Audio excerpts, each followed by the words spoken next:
What's up, Buttercup? Beautiful day today. This is Sunday. It's the last day of June. I'm kind of farting around here. I think I might be back in North Carolina.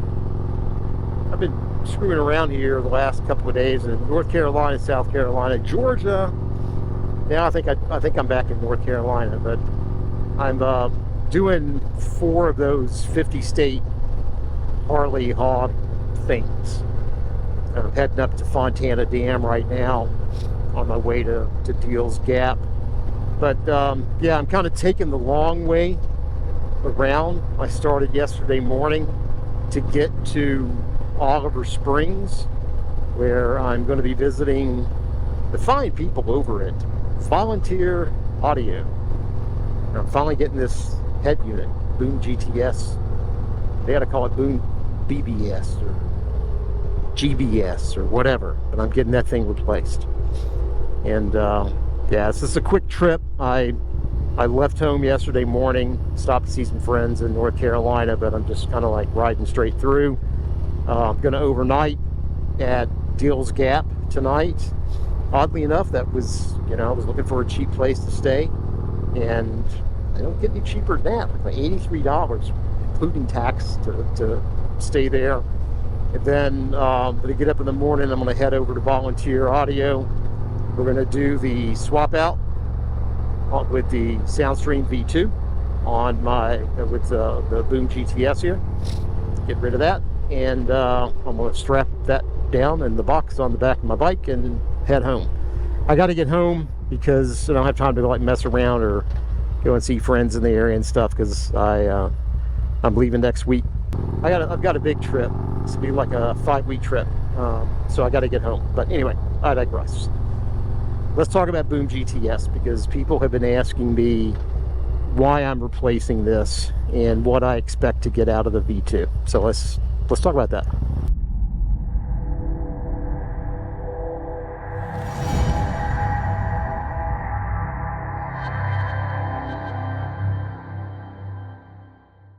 In case you don't know, I ride a 2021 Road Glide Special. I purchased and then took delivery of in February of 2022. And I love this bike. I've loved it. It's, I with the exception of the head unit, I have no complaints about this bike. Now, part of that's because I already knew, based on the test ride trip that I took, that standard setup that I needed before I took delivery. There were certain things I had to do that I wasn't going to like, right? Like, I replaced the front and rear suspension before I took delivery, bars. So there were some things that I would not have been happy with, but I took care of that before I took delivery. The only problem that I've had with the bike is this damn head unit. And I guess we could start with, just an annoyance, and that's the startup time.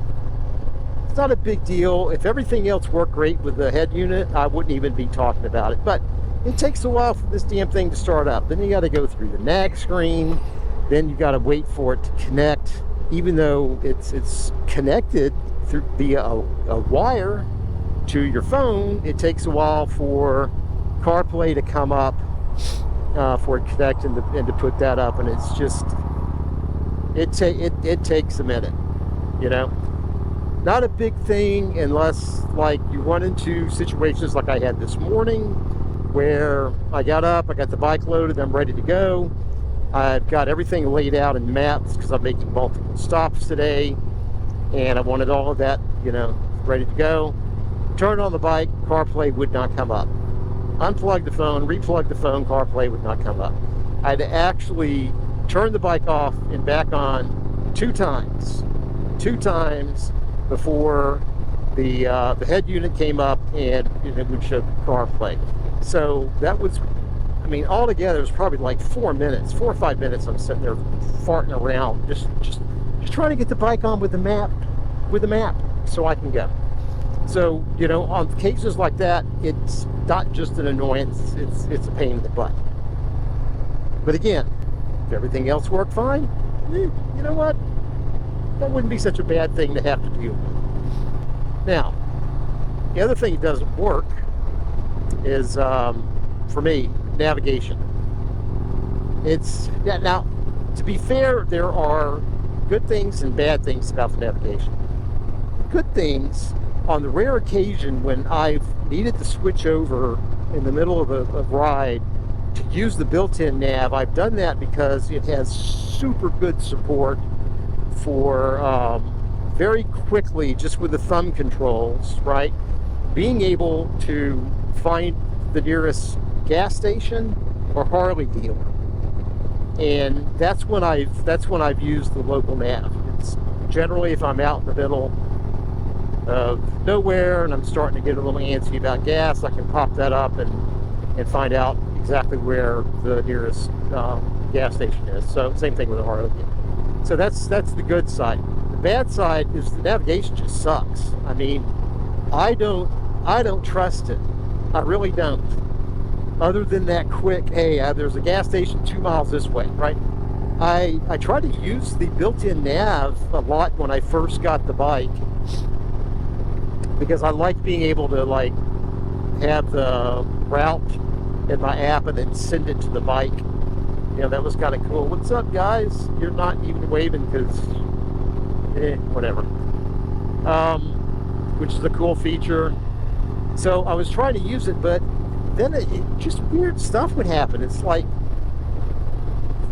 it ended up taking you on like the most ate up way to get anywhere. Or there were times when when I would pull through I'd be going through like a small town, whatever on the route, and it would have me do 4 right turns. 4 right turns, which puts you right back at the same spot that you were in before you made the first one. And I mean, that wasn't just like a once or twice thing. It happened a lot, and I've heard other people complain about it too. So the navigation, the built-in navigation, just isn't the best, you know. Which you're not going to worry about if you've got CarPlay or Android Auto, you know. So it all comes down then at that point, if that doesn't work well, then it really comes down to CarPlay. The big problem is that it's old tech. They never updated the hardware design on this to have the built-in chips necessary to be able to like pair a Bluetooth, comms units or communicators, headsets, whatever you want to call them. Which is why you have to get that stupid WIM. So you pay, I don't know, what is it, $200-300 for the WIM. Then you gotta, if you don't know how to take or don't want to take off your fairing, do the install yourself, then run that cable underneath your seat. Then there's another $200-300 in labor. It's pretty expensive just to be able to connect a Bluetooth device. But the problem is they didn't even do that right. If all I had to do was buy a WIM and I could connect whatever Bluetooth device that I wanted to it, headset, and get full support for the headset, meaning stereo communication, stuff like that, then maybe it's worth doing that. But the problem is with their WIM is they did a proprietary implementation. I don't know what kind of codecs they're using for that or on that WIM, but as you know, if you already have one of these bikes, the only way you get full support from a head unit is to get a Harley branded Senna, not even a straight Senna. I mean, the stuff is so friggin' proprietary. You've got to have the Harley branded Senna in order to get full support, right? So you've got full voice support, you've got stereo audio coming out. Otherwise, you can connect a Bluetooth device, but it's going to be crippled. And that's because they don't support just like the industry standard open codecs in their design. Which leads me then to the fact that, okay, if you're not going to use their navigation because you can't trust it, and you're going to rely on like Apple CarPlay and apps and stuff, then you also have to make sure that you have the ability to be compliant with what those platforms are designed, or how they're designed to be used. Hands-free, driver safety, right, which means you have to have full support for wireless communications. And you have to have a mic, obviously, you know, which becomes a communicator as well.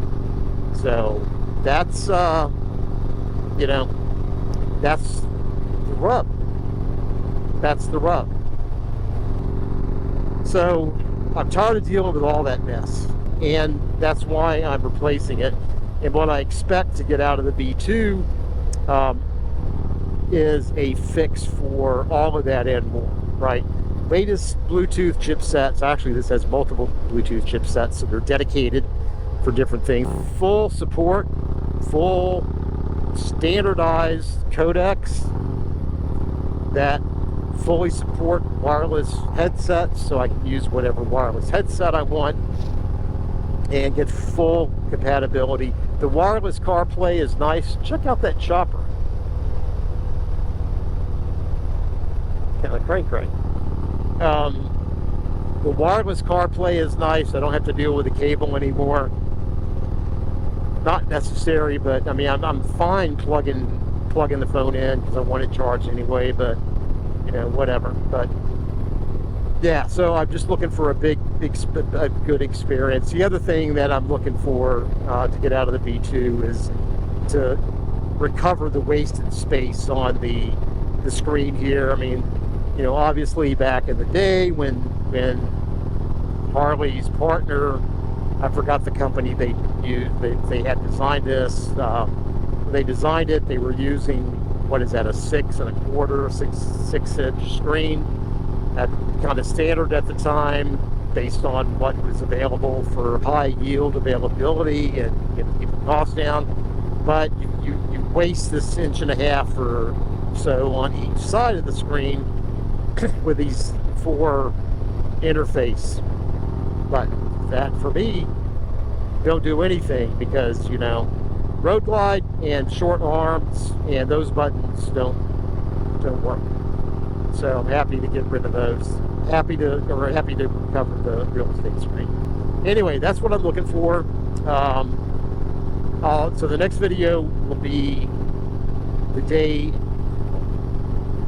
after, the day I pick up, after I do the install and I'm on the way home, about the V2. I'm going to do some testing on the V2 after I get home with both my Cardo and my Seta. So we'll see if there's any difference there. I'm not going to test Android Auto because I don't have that. But anyway, let me know down in the comments if there's any specific questions that you want answers to about the V2 that I might be able to answer, you know, or do a video on or whatever. So until then, I am 40 miles from Fontana Dam, and then it's just 20 minutes or so to Hills Gap. So try to beat the rain out. There's rain coming later today, and you know, it's not a trip. It's not a trip unless it rains. I'll talk to you guys next time. It's beautiful down here. These roads are absolutely beautiful. You guys take care. Talk to you later. Peace.